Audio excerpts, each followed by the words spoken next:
He didn't mean to touch the bike. Just brushed it, really? But to the biker in the leather vest, that was enough. One open palm, one crack, and a Vietnam veteran hit the pavement, still holding the bag of groceries he'd just paid for. Half an hour later, the sound of rotors silenced the entire block. Welcome to Legendary Stories. If you're enjoying these stories, make sure you're subscribed. No one really noticed Gerald Knox anymore. He walked the same cracked sidewalk every Tuesday. Same faded jacket, same steady limp, same paper bag folded tight under one arm. To most folks in Brenton Falls, he was just an old man with nowhere to be and too much time to get there. They didn't know about Vietnam, didn't know about the busted shoulder he still couldn't lift above his chest, or the limp that started in '71 and never left. He wasn't famous, wasn't rich, didn't complain. Every week he made the same 3 stops: the pharmacy, the post office, and Millie's diner. He'd order black coffee and rye toast, then sit by the window with his back to the wall, just like he used to when patrols ended and silence meant you could breathe again. That morning, the clouds hung low, and the wind carried the kind of chill that made old bones protest. Gerald zipped up the jacket he hadn't taken off in 20 years. The olive green was faded, the name patch long gone, but his movements were crisp, deliberate. He exited the corner store with bread, vitamins, and a postcard for his granddaughter, tucked beneath his arm like a mission report. Across the street, outside Ryder's tap room, 5 bikes gleamed like trophies under the overcast sky. The men beside them weren't locals. He didn't recognize the patches. Gerald kept his eyes down, pace steady, but as he passed, the strap of his bag grazed a handlebar. The bike rocked slightly. Didn't tip, didn't fall. He froze. He turned. Hands raised slightly. "Didn't mean to," he began, but that's as far as he got. The tallest one, a guy in a sleeveless black vest and mirrored sunglasses, stepped forward. Then came the slap, sharp, fast, unprovoked. It cracked through the air like a shot. Gerald staggered. His paper bag hit the pavement. A bottle rolled toward the curb. Bread tore open and skidded into the gutter. He didn't yell, didn't hit back, just reached, quietly, for what he dropped. The bar crowd didn't flinch. No one stepped forward.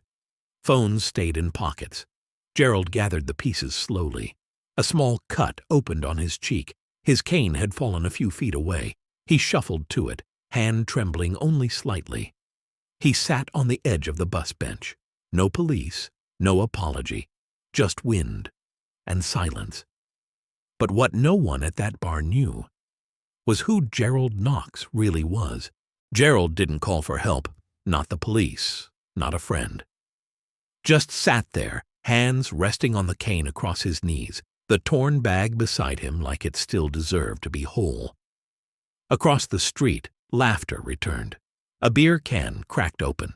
A boot scraped against the sidewalk as one biker reenacted the slap, swinging his hand in slow motion while the others snorted into their drinks. Gerald didn't look up. Instead, he reached into his jacket pocket, pulled out an old flip phone. Not fancy, just buttons, a cracked screen. One number starred and saved. He pressed it once, didn't say a word, just listened for the connection. Then he closed the phone, tucked it away, and waited. Why did he press that one number? And what exactly was he waiting for? 5 minutes passed, then 10. Then a sound, low, distant, rhythmic, not a truck, not thunder, a different kind of pulse, heavy, controlled, mechanical. A few heads turned. The bartender leaned out the front door, squinting at the sky. That's when they saw it. A Blackhawk helicopter, matte gray, no markings, moving low above the trees, hugging the horizon like it belonged there. It banked slightly, then began descending behind the municipal baseball field. Now they were about to learn what loyalty looks like, on a battlefield and a sidewalk. People began filming. Someone dropped their beer. From the opposite direction, 2 black SUVs cut across Main Street and screeched to a halt just outside Ryder's tap room. Doors opened. Boots hit pavement. No yelling, no weapons. Just 12 men moving like they shared one thought and had trained for this moment since before breakfast. At the center of them, a man in tactical gear, early 50s, squared shoulders and calm fury in his eyes. His walk wasn't rushed, but every step carried weight. He crossed the street, saw Gerald, paused, and knelt. "Dad." One word. That was all. He brushed a thumb gently across the bruise forming on Gerald's cheek, like checking damage to something priceless. Gerald exhaled through his nose. "Didn't expect you so soon." "You pressed the number." "I wasn't even sure it still worked." "It worked." Across the street, the biker in the mirrored shades had stopped laughing. He stood stiff now, hands dropping to his sides as the full scene registered. He glanced at the SUV. The uniforms. The helicopter tail still visible past the diner roof. The patch on the son's shoulder caught the light. U.S. Army, 3rd Battalion, Special Operations Aviation Regiment. He wasn't just any soldier. He was a commander of the elite helicopter unit tasked with extracting wounded troops under fire. And right now, his father was the mission. The son stood. No rage, no threat, just presence. He turned toward the bar. His men followed, forming a line along the curb. No sirens, no shouting, just stillness, and one very quiet shift in power. The lead soldier, Gerald's son, took one step forward. Just one. The biker flinched. He wasn't grinning now. His boots shifted on the concrete like the ground had suddenly become too soft to stand on. "Which one of you hit my father?" the son asked, his voice steady, no louder than it had to be. No one answered. A long beat. Then the biker in the mirrored sunglasses raised his hand, slowly. "Look, man, I didn't know. He bumped my bike, all right? I was just—" "You hit an old man," the son interrupted. "You watched him fall, then you laughed." The biker's lip curled. "I didn't know he was somebody."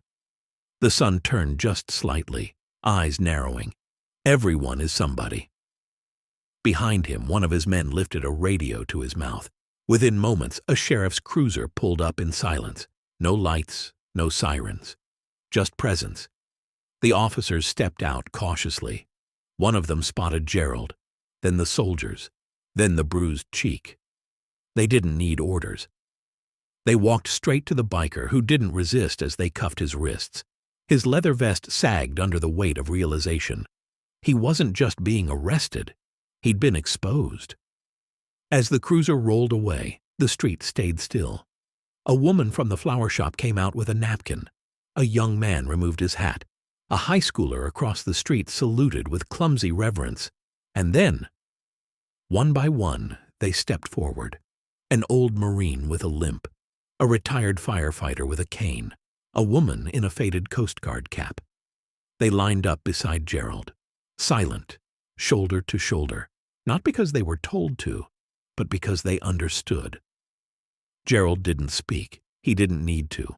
The way he sat a little taller said enough. His son turned to him. "You all right?"